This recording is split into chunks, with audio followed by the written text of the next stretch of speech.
बहुत पुरानी बात है। चाइना के किसी गांव में 3 भिक्षु रहते थे।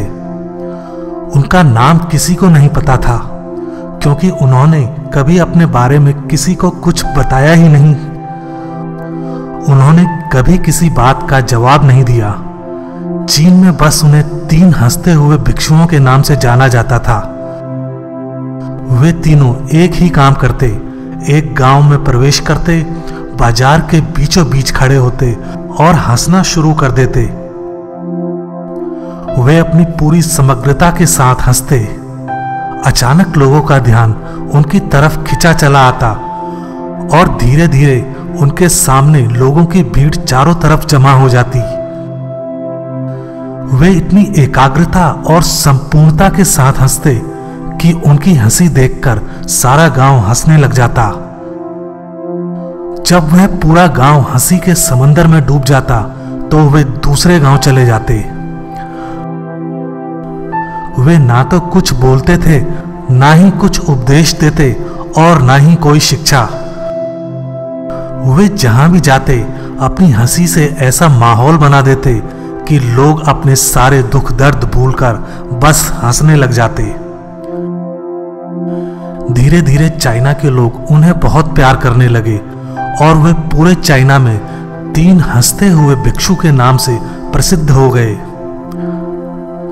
चीन के लोग उन्हें बहुत प्यार करते, उनका सम्मान करते।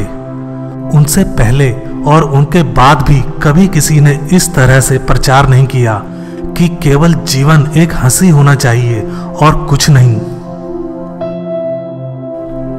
वे विशेष रूप से किसी पर नहीं हंसते थे। वे बस हंसते थे जैसे कि उन्होंने ब्रह्मांड के मजाक को समझ लिया हो, जैसे कि उन्होंने ईश्वर के मजाक को समझ लिया हो और उन्होंने एक भी शब्द का उपयोग किए बिना पूरे चीन में इतना आनंद फैलाया जितना आज से पहले किसी ने ना फैलाया हो। लोग उनका नाम पूछते, लेकिन वे बस हंसते। इस तरह से उनका नाम बन गया 3 लाफिंग मॉन्क्स, यानी 3 हंसते हुए भिक्षु। पूरे चीन में घूम घूम कर लोगों को हंसाते हुए समय के साथ वे तीनों बूढ़े हो गए। एक रात जब वे एक गांव में ठहरे हुए थे, उन तीनों में से एक भिक्षु की मौत हो गई। पूरा गांव स्तब्ध रह गया। पूरा गांव बहुत ज्यादा उम्मीद कर रहा था, क्योंकि उन्हें लगता था कि जब उनमें से एक की मृत्यु होगी तो बाकी 2 भिक्षु बहुत रोएंगे। यह देखने लायक होगा, क्योंकि किसी ने भी उनको रोते हुए नहीं देखा था।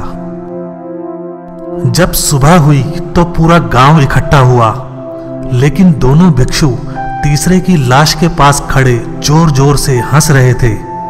ऐसी हंसी जैसे उन्होंने आज से पहले कभी ना हंसी हो। गांव के कुछ बड़े बुजुर्गों ने उन्हें समझाने की कोशिश की।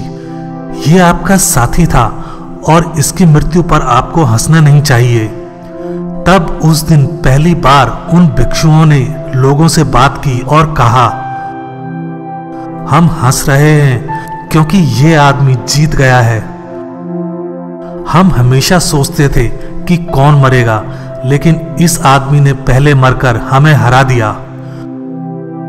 हम अपनी हार और इसकी जीत पर हंस रहे हैं। इसके अलावा ये कई वर्षों तक हमारे साथ रहा।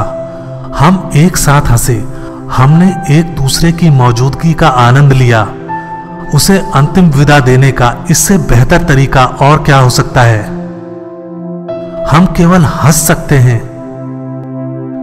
लेकिन पूरा गांव उदास था। जब मृत भिक्षु के शरीर के अंतिम संस्कार के लिए उसको चिता पर लिटाया गया तो सारे गांव वालों को एहसास हुआ कि केवल वे 2 भिक्षु मजाक नहीं कर रहे थे, वो तीसरा जो मृत था वह भी हंस रहा था। चीन में यह प्रथा थी कि जब एक इंसान की मृत्यु हो जाती थी तो उसके पुराने कपड़े उतारकर उसे नहला धुलाकर नए कपड़े पहना दिए जाते थे। लेकिन मरने से पहले उस भिक्षु ने अपने साथियों से अपने कपड़े ना बदलने के लिए कहा था। तीसरे भिक्षु ने कहा था, मुझे स्नान मत करवाना क्योंकि मैं कभी अशुद्ध हुआ ही नहीं। मेरे जीवन में इतनी हंसी आई कि कोई अशुद्धता जमा ही नहीं हो सकती थी। मैंने कोई धूल जमा नहीं की है। हंसी हमेशा युवा और ताजा होती है, इसलिए मुझे नहलाकर मेरे कपड़े मत बदलना। जब उस तीसरे भिक्षु के शरीर पर आग लगाई गई, गांव वालों को पता चला कि उस भिक्षु ने मरने से पहले अपने कपड़ों में कुछ पुराने चीनी पटाखों को छुपा रखा था, जो आग लगने के बाद आसमान में फटकर रंग बिरंगे धुएं में फैल गए। और यह देखकर एक बार पूरा गांव जोर जोर से हंसने लगा। तो इस तरह से वो तीसरा भिक्षु मरने के बाद भी गांव वालों को हंसा गया।